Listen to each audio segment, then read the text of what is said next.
Hi everyone, my name is Tom Wiley. I'm the Atlassian product owner at Arm. I'm responsible for the transformation, maintenance and evolution of our Jira and Confluence environments. I'd like to give a shout out to Phil Fox here from Adaptavist for helping us put this presentation together.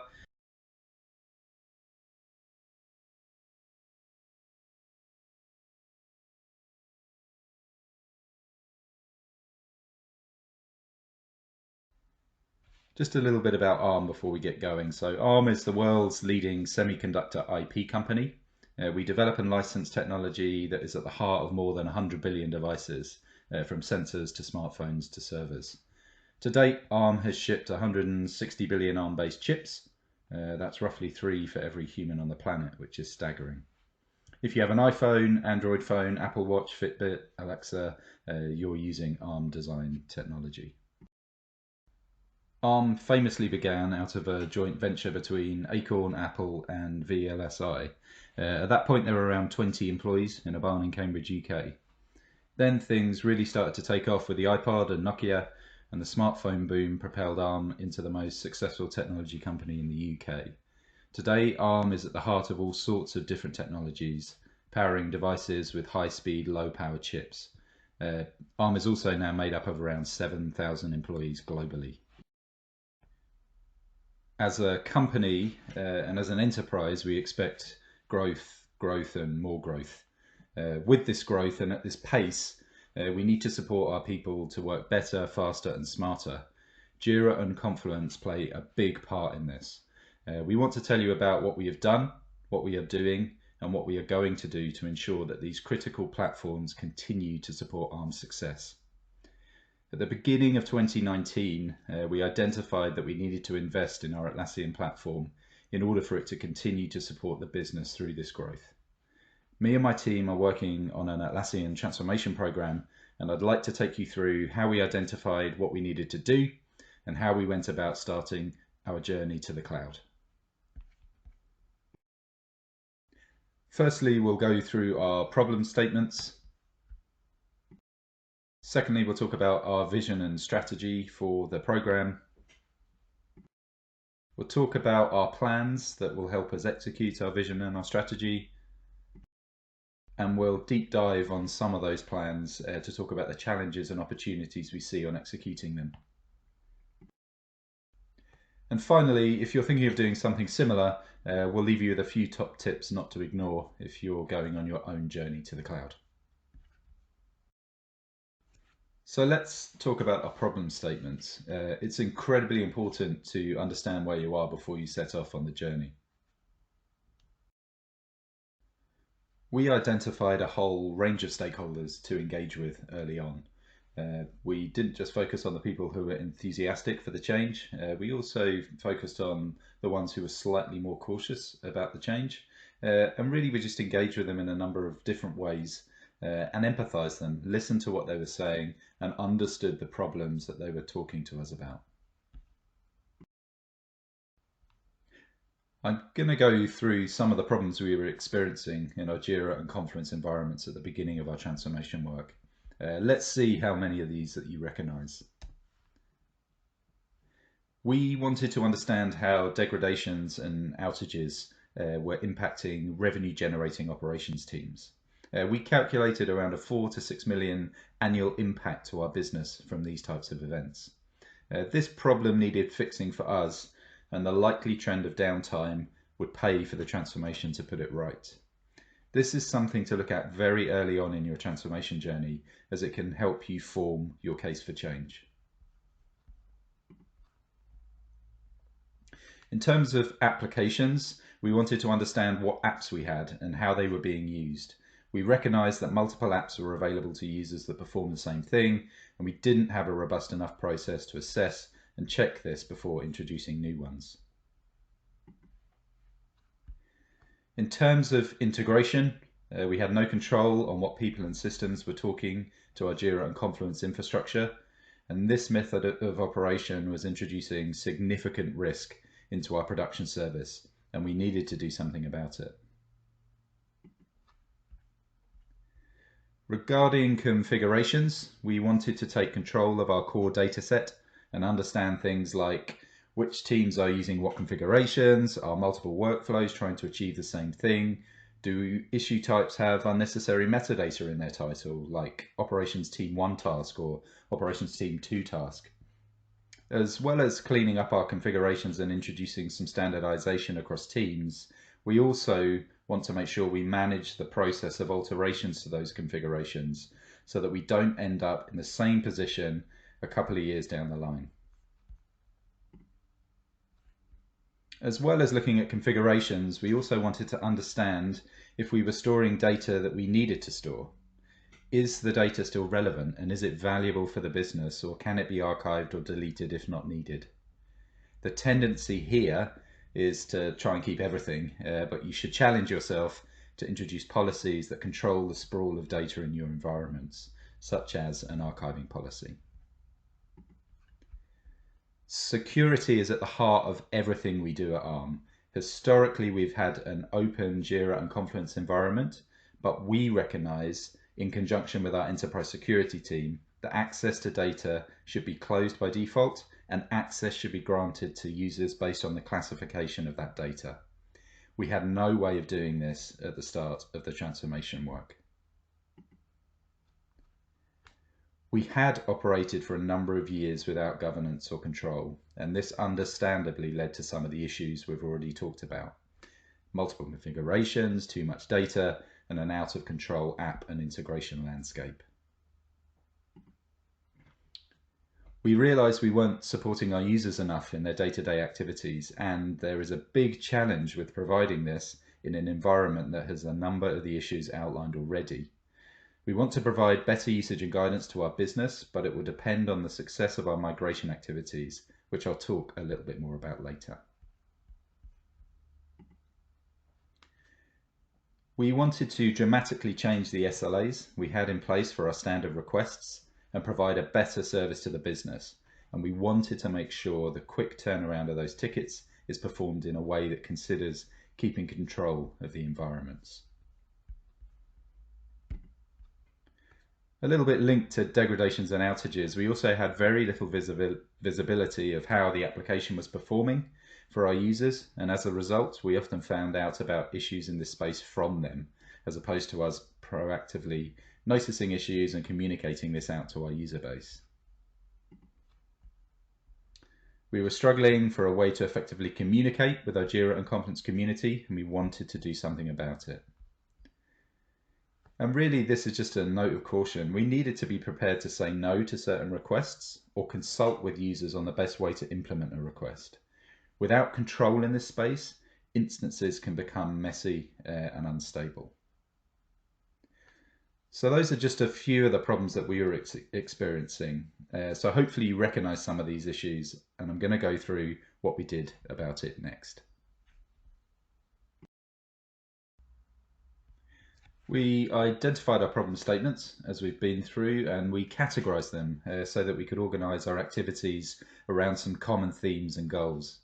We formed a strong product vision and a set of strategies that supported the execution of that vision. It's important that we ratified this with senior stakeholders to ensure that we retain their buy-in throughout the work. So our vision and strategy should help us understand where we're going. Our vision is to provide an Atlassian platform that enables the business to securely execute work management at Arm. This succinct statement is a statement of intent about where we want to be when our transformation program is complete. It is a permanent vision that should be strong enough to pervade the longevity of the program. Work management is our enterprise capability that we preside over in the corporate PMO. Security is inherently baked into everything we do, and being an IP company, we must ensure security is at the heart of all the services we provide to the business. And execution of our delivery is also of paramount importance.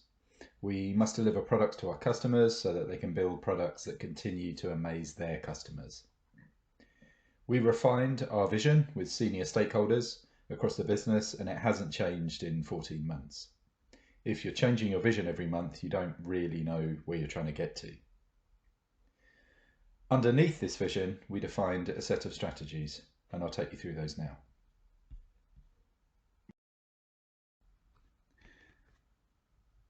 These strategies for us were driven by our categorizations of the problem statements we went through earlier.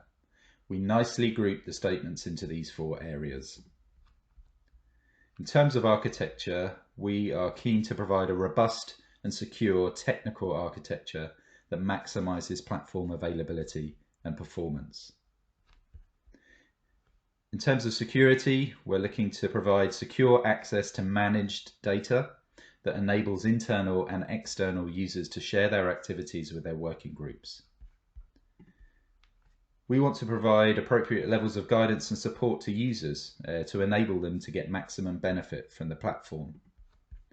And we want to provide an exceptional level of service which supports the business in their activities. For us, these strategies are really important. It helps bound the scope of the initiative and provides a clear and simple message to users about what the work is aiming to achieve. The way we look at strategies in our program is that if we achieve them, we'll achieve the vision. We see strategies as kind of semi-permanent statements that may change over time, depending on how long the work you're undertaking is likely to run for.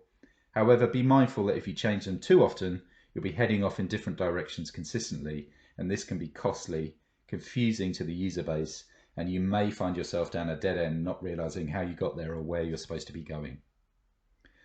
Obviously, different things might be more important to your business, process and method of operation, compliance, for example. But these are the important ones for us at this point in time. You'll notice these strategies are also generally tool agnostic, and this is important. The next level down we tackle is how a series of plans can help us achieve our strategies. So our plans represent what we want to get done. And for us, plans can change. This for us is the distinction between vision, strategy, and plans. Plans are temporary by their nature. They need to be executed and they should contribute to one or more of your strategies. If you're doing something in your program that doesn't align with your strategies, then simply stop doing it. It's also okay to admit that some of the plans you set out to achieve might not be the right things to execute 12 months down the line. That's generally okay because planning is guessing. So don't get too hung up about it and adopt to the changes in the business at planning level. It's likely that plans will change over the course of a transformation, and that's okay. Keep defining new ones that focus on your strategies and you'll achieve what you set out to do. Also, bear in mind that your plans can't all be done at once, even if you have all the resource in the world. 9 women don't make a baby in a month. This list of plans that we're going to go through is not exhaustive, but it does represent the main focus areas of our transformation program at this point in time. We are looking to establish a product team, a team of experts who are focused on maintaining and evolving our Atlassian capability at Arm. We're also looking to move to Jira Cloud and align to the strategic direction of our suppliers and our partners. We are going to be moving all of our 10,000 users to cloud.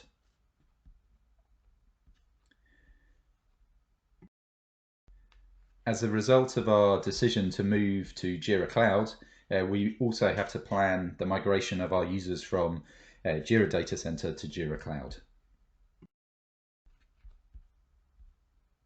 We've been honest with ourselves about whether or not we can provide the best service to our customers, and we've got help in forming a managed service with Adaptavist, our platinum provider. We've worked tirelessly with Atlassian, with our suppliers, with our partners to get the best deal for our business in terms of licensing, particularly during the migration stage when we're going to be operating in 2 different environments. We've also enlisted help along the way. This is something you can attempt to tackle on your own, but it's so much easier when you do have help. We enlisted the help of Adaptavist in our design, build and migration effort, and we have worked extensively with Atlassian and their application ecosystem vendors to secure the right licensing model for our migration phase. So the way we look at this is that if we execute on our plans, we will achieve our strategies,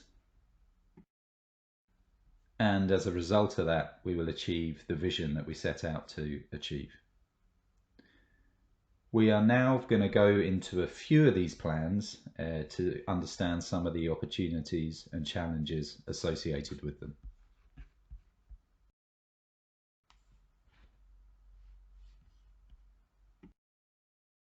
So these are the 4 plans that we are going to go through in a little bit more detail. And we're going to start off with the product team. So we are looking to establish a capability that can manage the transformation from Jira DC to Jira Cloud. And in addition to this team of people will be responsible for maintaining and crucially evolving our Atlassian platform at ARM.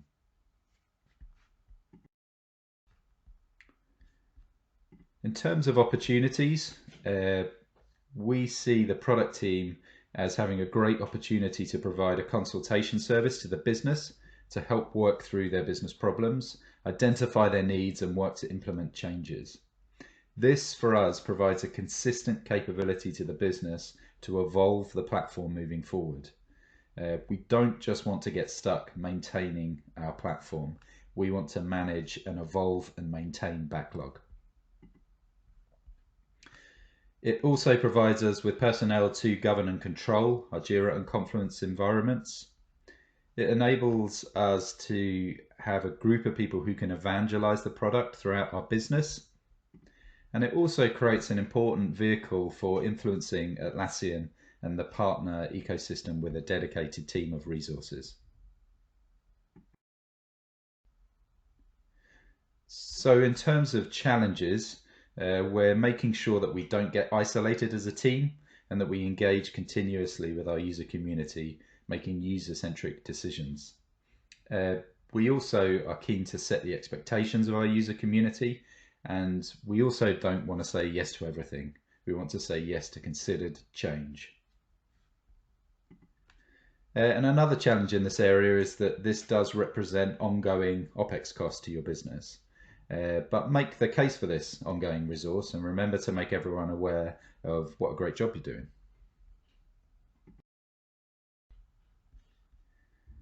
So in terms of strategic architecture, we are making long-term decisions based on the direction of Atlassian and their partner community. We want to leverage the benefits of an evergreen computing platform that is available wherever our users are. We're focusing on moving our 10,000 users to Jira and Confluence Cloud, managing integrations better and aligning with our enterprise security department. And I'm going to take you through each of those areas now. So in terms of Jira Cloud, we want a platform that is up 99.9% of the time. In that way, we can minimize the disruption and cost to the business caused by outages and degradations in service. We also want to be on a platform that Atlassian are focusing on in terms of their development effort. We want a platform that can easily integrate with our other cloud applications and that is also available on native mobile applications on iOS and Android. We want early access to new functionality when it is released, and we want an evergreen platform that is maintained, updated and patched by Atlassian in the background. But there are some challenges in this space at this point in time. In terms of functional capability, Jira Data Center and Jira Cloud are very close in terms of function, but the ecosystem that surrounds them is less rich in terms of the cloud space. And you'll just have to be very careful when you're working with teams to understand what they're using, why they're using it, and work out whether you can plug some of the gaps of the cloud ecosystem in the short term to help them migrate across. You're obviously working in a SaaS environment, and that means rapid change. Things change all the time. So just be aware that you are going to be operating in a fast-paced, highly variable environment. And in terms of introducing vendor apps into your cloud environments, just be aware that there's a slightly different model here. So when you install applications in your data center environment, very little data goes out of your domain. When you install them in the cloud environment, just be conscious that you may well be sending data out to third-party app vendors, and you just need to be cautious about what data you're sending and how that's controlled. So in terms of integrations, we want to control what users and applications interact with our Jira and Confluence environments. We want to make those integrations centralized and reusable for other business users. And we want to establish contracts for these interactions. So expectations are managed about when and what users and applications can do as a result of those integrations. We want to ensure that integrations with our Jira and Confluence Cloud service don't hamper the service we are providing to our end users. And so we want to monitor those integrations. But there are some challenges here. The Cloud API is not as rich as the Data Center API, although there is a regular cadence of improvements to it. And in terms of our users, this is a big change. They are currently able to do anything they like in this space and come and get data whenever they want. But we need to consider, as an enterprise service, managing those integrations so that it doesn't impact the production service. So in terms of enterprise security, we want to enable the services securely and in line with our enterprise security controls. Our Jira Cloud is integrated with our Azure AD for multi-factor authentication, and we're also looking to align with the enablement of conditional application access to provide posture checking on device. We also are taking the step to align with our information management standard that enables us to classify data accordingly and appropriately manage readership to that data. In terms of challenges here, we see this as a bit of a compound change. The move to Jira Cloud means that we're also moving the way that we are hosting the service and how our data is being managed. So it's worth considering that as a business. And also this is a big change for our users. Aligning with the information management standard and classifying our Jira and Confluence data is another big change for that user community. But we are introducing better controls here to make sure people only see what they need to see. So with regard to migration, we are managing the transition of our 10,000 users from data center to cloud. We have focused our efforts here on technically assessing whether or not a team is ready to move, understanding what data they need to take with them, how they can align to a more controlled environment, and supporting them in that process from start to finish. So some things to consider here. In terms of technical assessment, make sure you understand what functionality is required by your teams and understand whether it's available in the target platform. Is it going to be available now? Is it going to be available soon? Is it ever going to be available? Or maybe you should look at this in a slightly different way and understand whether it is a tools problem, or can the business process be augmented to negate the need for the functionality that's being requested. And a huge opportunity for us here is all around data consolidation. So we're focusing on clearing up the mess before we migrate and setting up a straw man for configuration and challenging our migration teams to align to that straw man. And we're also being very careful about only moving what we need to move.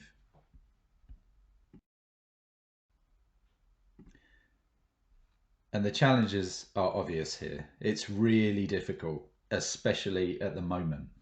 There are no tools to help, so a lot of the migration is manual at this point in time. Tools are coming, but they are in beta testing. So things will get easier here, but at the moment it is quite difficult. And it's worth understanding what can and can't be moved at this point in time. Some kind of everyday user capabilities such as filters and dashboards can't be migrated at this point in time and will have to be recreated manually. And again, there's a huge opportunity here, particularly in terms of clearing up your data. And be brave, you might not get another shot at it. If you kind of kid yourself that you'll do that really hard bit of data consolidation once you've moved everyone over, I don't think that will happen. So be brave and make sure you do the data migration correctly in the first place. So you're not alone in this journey. This is one of our key plans, which is all about getting help. We've communicated with Atlassian, their platinum partners, and all the software vendors to help us on this journey. Adaptavist have been with us from the start of this journey. They are one of Atlassian's platinum partners. They helped us understand what problems we had, what we needed to do about it. They helped us design and build our cloud environments, and they're playing a key part in our migration efforts and also in our managed service. They've also provided a really useful consultancy service throughout the whole process. And we've also been working with a lot of software vendors. Some are shown on the screen now. They have been helping us with our migration from data center to cloud, and we've been solving problems together in collaboration with Adaptavist, Atlassian, and these software vendors.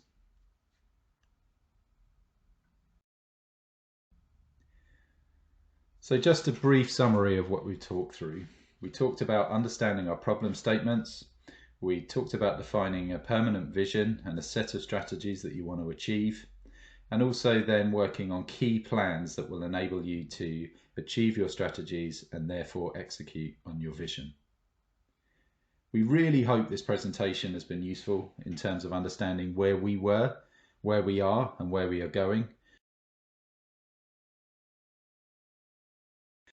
Before I go, I would like to share 3 top tips if you are considering something similar.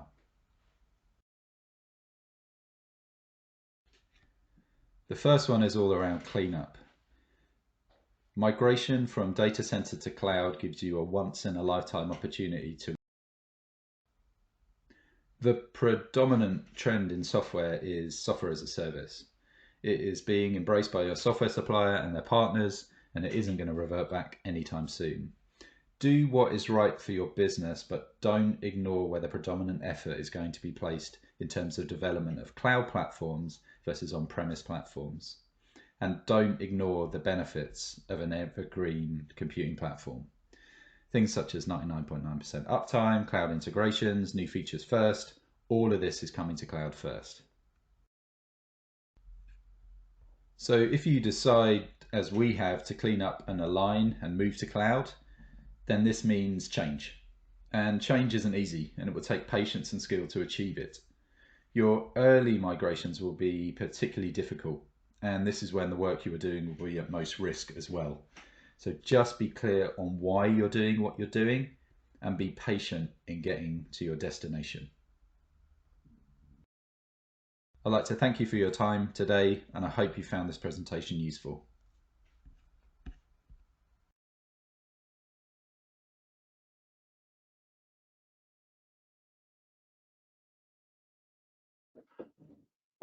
All right.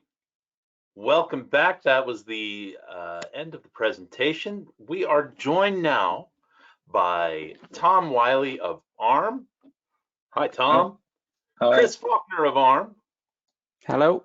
Hi, Chris. And last but not least, Phil Fox of Adaptavist. Hi, Phil. You might All right. Well, we can see him. We know he's there. Guarantee we'll hear him soon. Hi, Phil. All right. So I'm going to go ahead and show my screen so everyone's going to see. We've got some questions to address with you guys. So thank you all for joining us today. And let's jump into some questions. Fantastic presentation. All right. From AT. Great talk. Can you talk a bit about the composition of your product team? For example, how many developers? Yeah, sure. I'll take that one. Thanks for the question.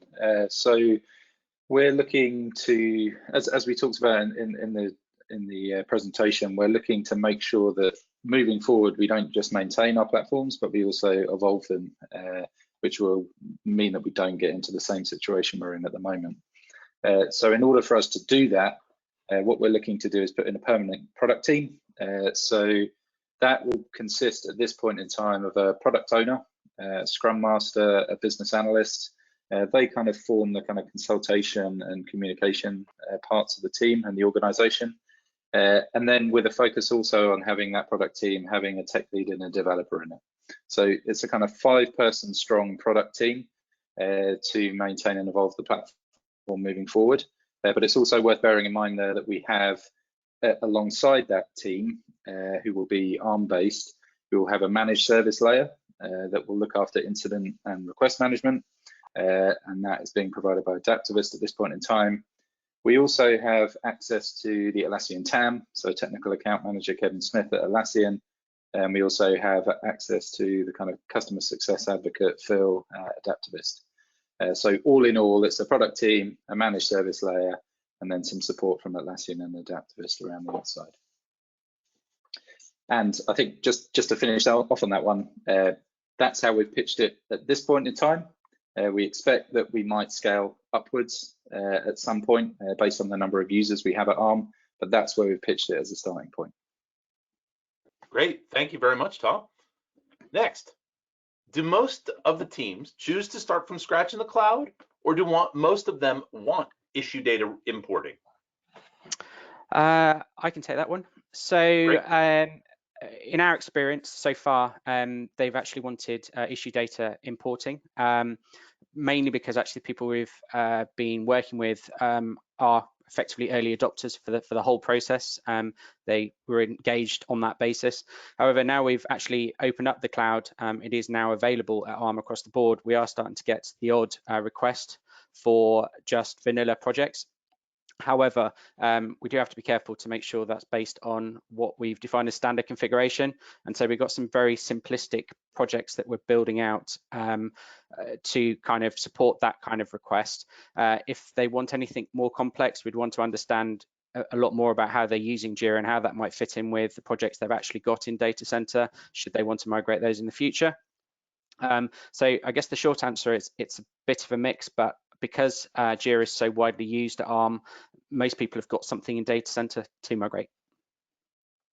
Cool, thank you very much. All right, OF is, I am interested in how many Jira projects and Confluence spaces that they're using. Also want to understand how much customization they have done, number of plugins, etc. For how long have they used the Atlassian tools? So yeah, I'll start off on that, and guys, pitch in when you want. So in terms of longevity of Atlassian tools at ARM, it's been about 12 years so far.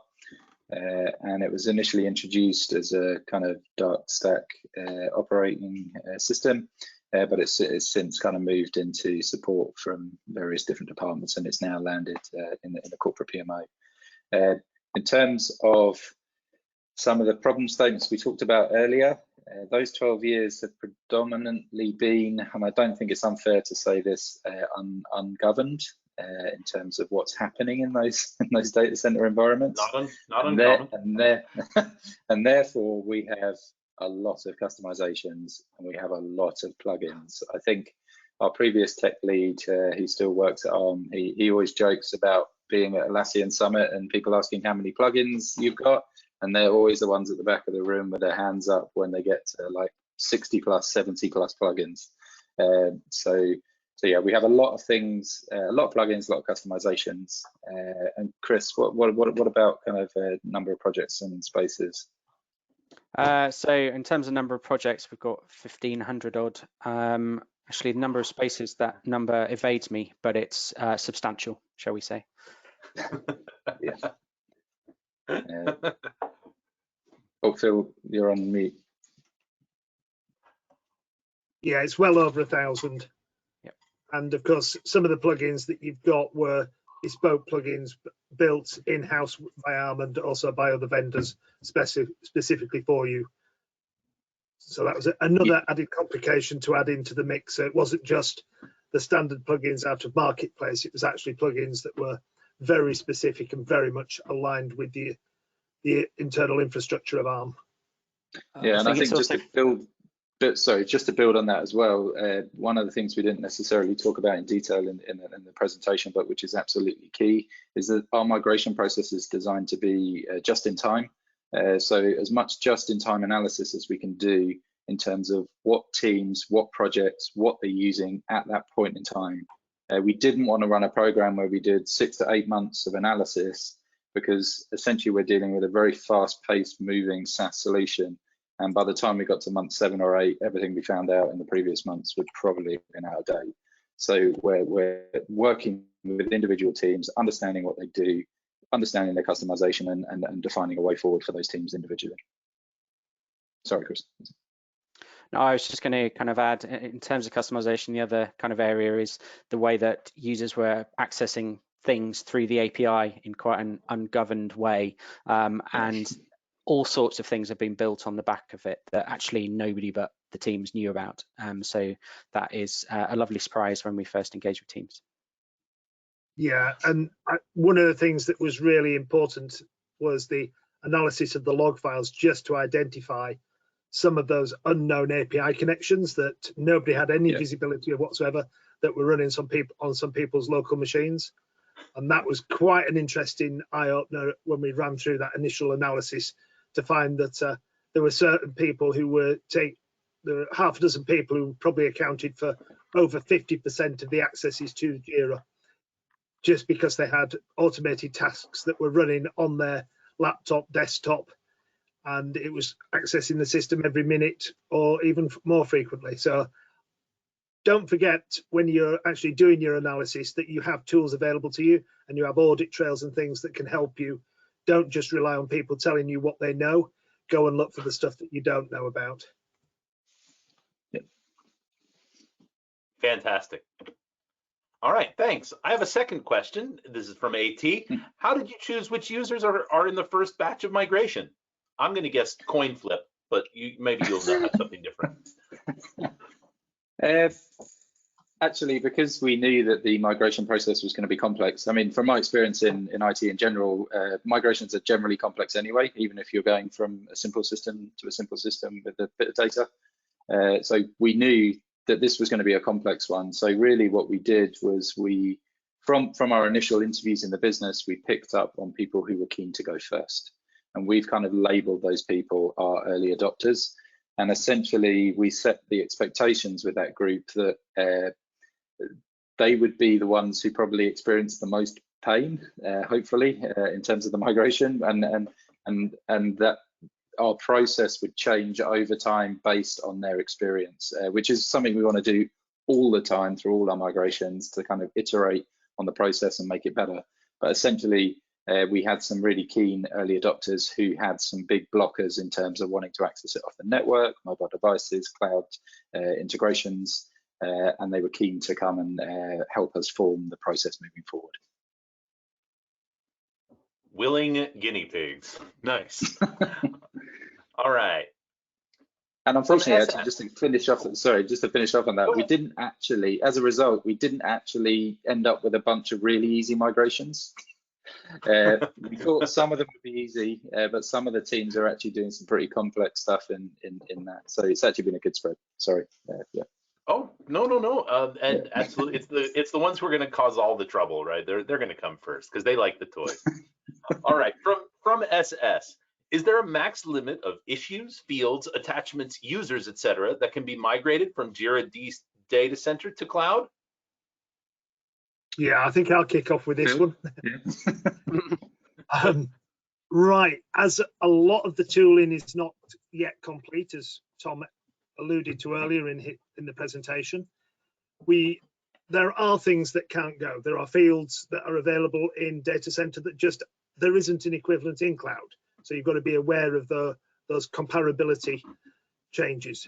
The number of issues, nope, there's no issue because we're on Cloud Premium. So the actual number of issues is not a problem. The custom fields depends upon which custom field they've used and how that's configured in cloud and how that can be transferred. Attachments, no issue with attachments, because of course you have the limit on DC on the size, and those attachments move across. The tooling on that is becoming more mature. When we started this process, we were having to do this through hand cranking processes. but we're now working towards using the Atlassian toolset, which will migrate those attachments for you and retain all of that metadata. Users, of course, your users, you are a challenge, as they always are, but once you've got your connection set up with your, in our case, with Active Directory, all of your users go across. However, before everybody goes, oh, that's a relief, one of the things that you need to be aware is that there is a change of user ID between the on-premise and cloud. And so you need to make sure that you map your users correctly and check that very carefully in all your tests and dry runs. Because of course you are going to do a test in a test environment before you go live. Right. Tom, Chris, Right. anything else that I've missed there? No, I think, like you said, there's a few limitations, but generally you can do all of that.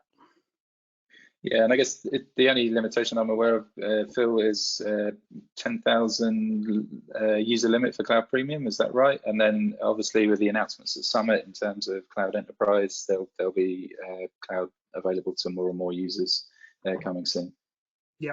Yeah. So basically, the current situation is 5,000 readily available, 10,000 on request, more part of the early access program for Cloud Enterprise. Yeah. That it is worth reminding folks that that is a Cloud Premium function. So if you're just on stock Atlassian Cloud, your user count, your user tier may be different. Yep. All right. Oh, I skipped one. Sorry. All right. From BS, you mentioned how important it was to have stakeholder buy-in. How long did this take to achieve? I'll take this one. So for me, this is an ongoing process, but obviously there's certain things you need to do in order in terms of making sure you have initial buy-in and initial funding for moving forward.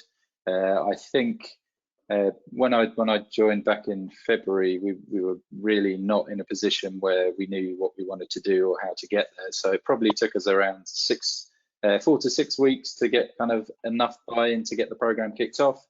And then for me, it really is probably the most important part of my job is the continuous reaching out to the business to make sure that they are still bought into what we want to achieve, which is an ongoing process throughout your entire program. Don't let that drop. If you let it drop, it'll be at your peril because people will get uninterested in the program. So it's important to keep those communications up. Thanks. Cool. Yeah. And all right. The thing I would stress on that is when you're talking about your stakeholders, don't just think about the people above you, think about your peers and the users. All of those are important. They're all stakeholders in that process. And even with your stakeholders in that process, you've got the likes of Atlassian who have their stake as they're the provider of Cloud Premium. And then you've got people like Adaptavist who are supporting you in various activities. So making sure that everybody knows and understands what your vision is, what your strategy is, and how you're going to achieve it, and making sure that everybody is on that same page. And as Tom said, it's definitely an ongoing thing that you need to keep on. Don't consider it done and ticked off on day one and forget it. You'll need to keep going back. People change, their perceptions change, their roles change. They'll see things that they could do now that they couldn't do before, and vice versa. They'll see things they can't do. So you've got to keep winning that battle over and over again. All right, our next question from SG. And Phil, you can't answer this one until Chris and Tom have had their go, okay? No Phil. SG wanted to understand the role of Adaptavist in the migration to Atlassian Cloud. Thanks, SG. Chris, do you want to take that one? Sure. So I guess we engaged with Adaptavist very early on. We went through a full RFP process eventually that they won in terms of coming up with the best proposal to take us forward.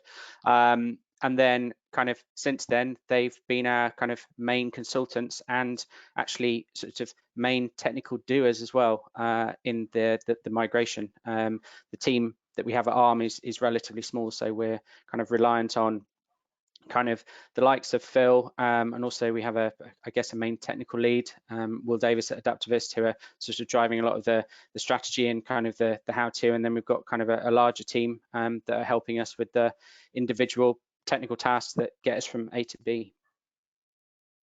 Yeah, and I think pretty early on, similar to what we said in the presentation, we knew that we were going to struggle to do this ourselves, and we needed to get help, and we needed an expert to help us with three main things really: design and build the environments, help with the migration, and Adaptavist is a big kind of key in the program since last February. So yeah, there's a permanent, well, there's a capability of 4 or 5 people who help us with the migration, and they're generally the doers. So yeah. Thank you, gentlemen. That endorsement was not paid for. All right. Our next question from OF. Were Jira workflows being migrated, or were they built from the beginning?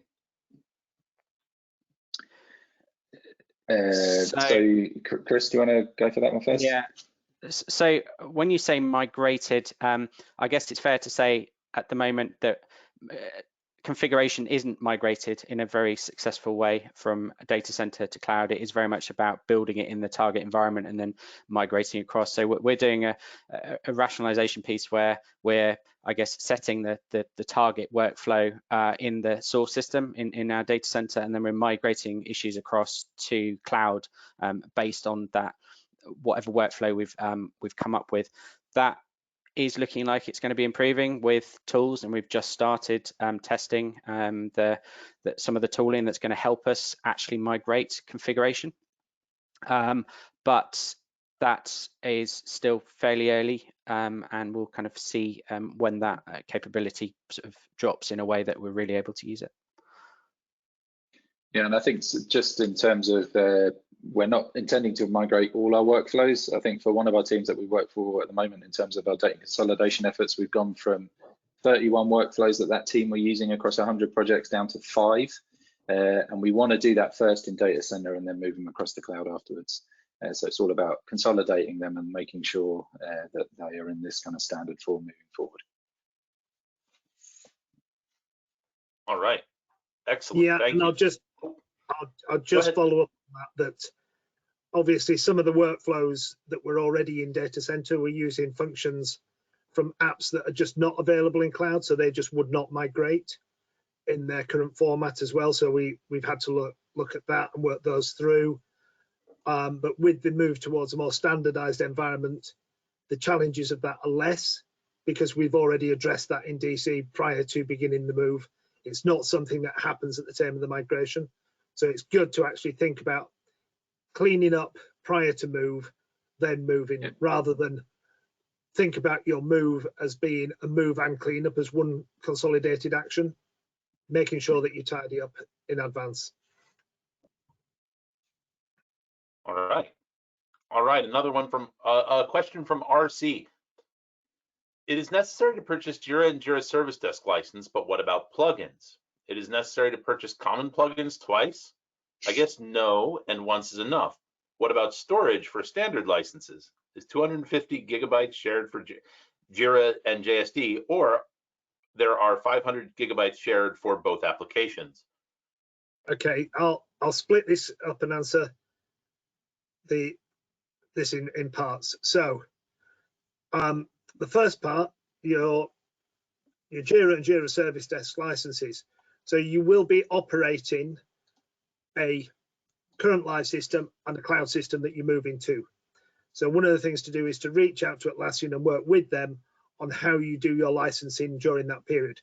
You'll be very aware that they have an extended migration opportunity that is available for everybody to use, and you reach out to them.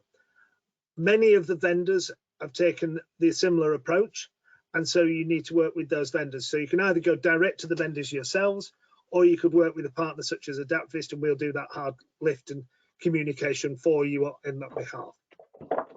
And that was the option that ARM took, was they let Adaptavist do all the negotiation with all the different vendors, which was about 20 vendors in total, if I remember rightly, in that respect. Yeah. Yep. With regard to the storage, that is more down to how much you are actually putting in. And so you need to play that out against your usage of the tools and consider what you have and what you need. Now, for standard licenses, you have a limited amount. Cloud Premium gives you more. Enterprise, not surprisingly, is even bigger. But we've not hit any limits in that respect with the work that we've done there. But equally, you could very easily have a small number of users who attach very large attachments, and you could hit that limit really quickly with quite a small number of issues. So again, I'd say the key one there is have a look at your usage and work out if that's right for you. Yeah, and I think the only other thing to add is obviously, as a result of those negotiations with Atlassian and the software providers, we've now given ourselves a window for the migration. So it's worth bearing that in mind in terms of, you know, you don't want to be in a position where you're paying for both platforms to run at 10,000 or 9,000 users. So reach out to Atlassian, work with them to work out what's best for you during your migration, and give yourself a appropriate window for that deal to kind of work across, so that you've got enough time to move your users within that time period. And whatever your estimate is, double it when you do that negotiation. Absolutely. I was going to make that joke if you didn't. All right. And we've got another one from RC. And I don't know if any of us can answer this one. Is there any published page with cloud costs for more than 5,000 users? Jira Service Desk, and Confluence. Phil, you know, right? I do. Yeah. Good. And the answer to that is no. Is the simple answer. However, if you reach out to Atlassian for the Cloud Premium support through a TAM or through a partner such as Adaptavist, we can get that pricing for you.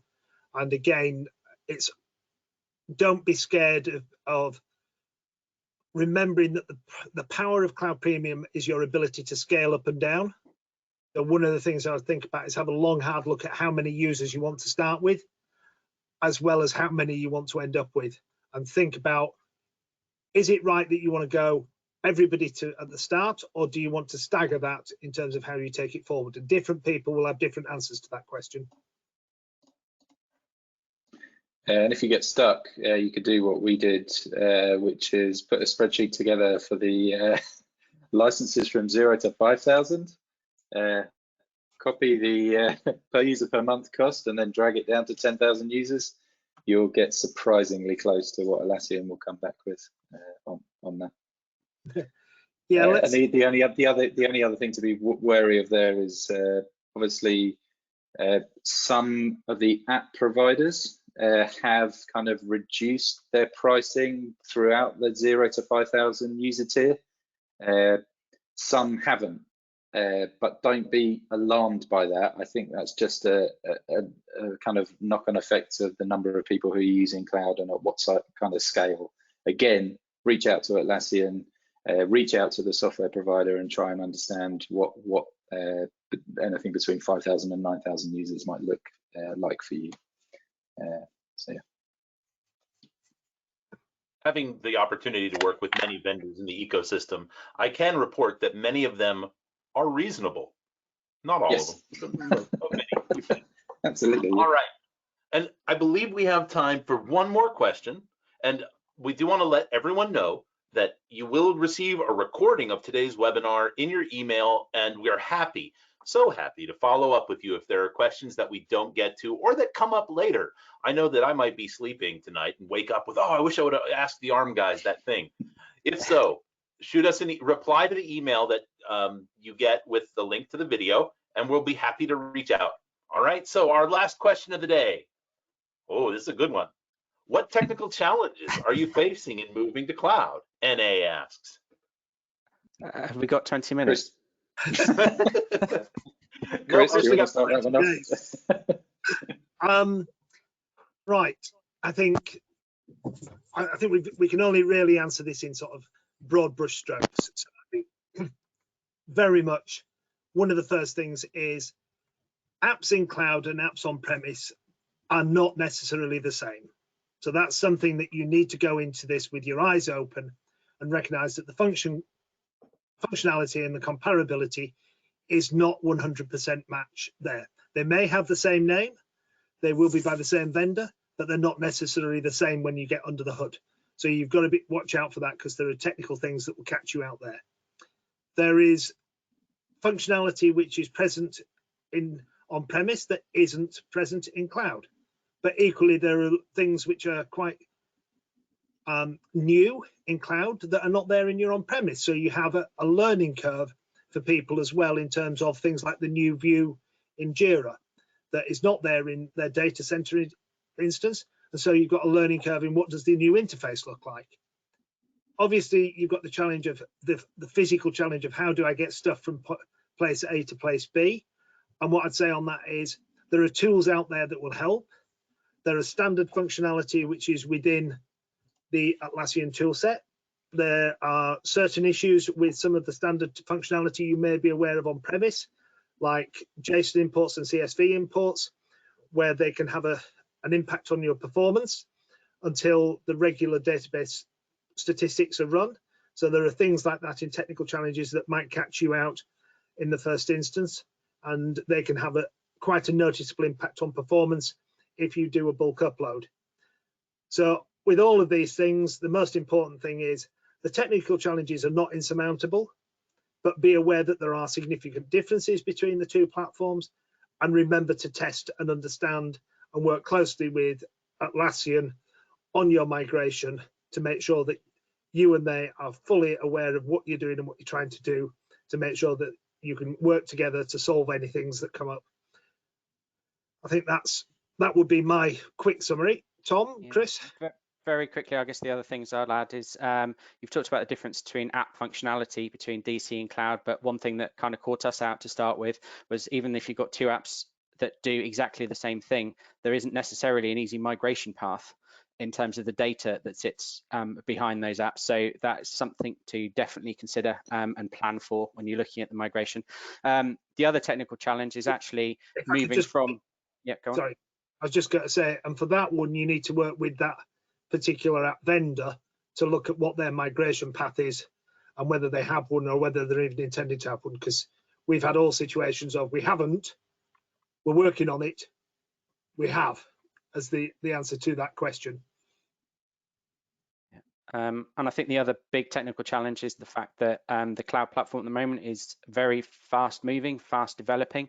If you've got a user base that are used to an on-premise Jira Data Center instance that doesn't change that often, moving to a SaaS platform can be a little bit of a challenge for some people because things are changing all the time.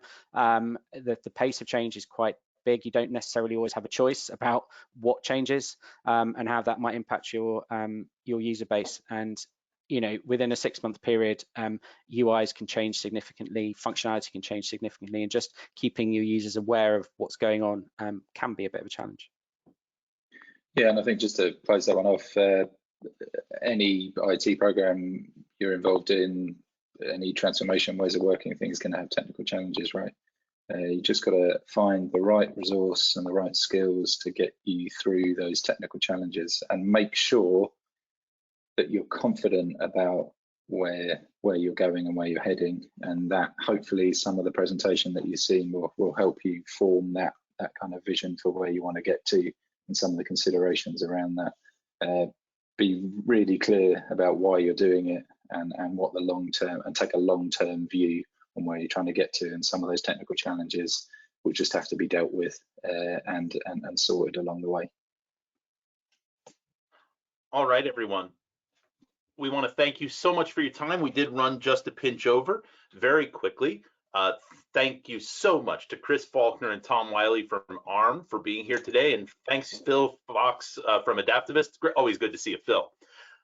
For you attending, we are so grateful for your time, and we're so appreciative of you hanging out with us and learning about ARM's migration and their techniques and strategies. We will be sending you a quick survey to follow up on this, and then the link to the recording of today's webinar. And if you'd like to learn more about the Atlassian Cloud migration process and how Adaptavist approaches work such as this, there's a link that is provided to you in the chat of GoToWebinar. And please hit up the page and get in touch with us if you have any questions whatsoever. So for Chris, Tom, and Phil, I'm Ryan Spilkin. Thank you all so much for joining us today, and have a great rest of your week. Cheers. Cheers. See ya. Thank you.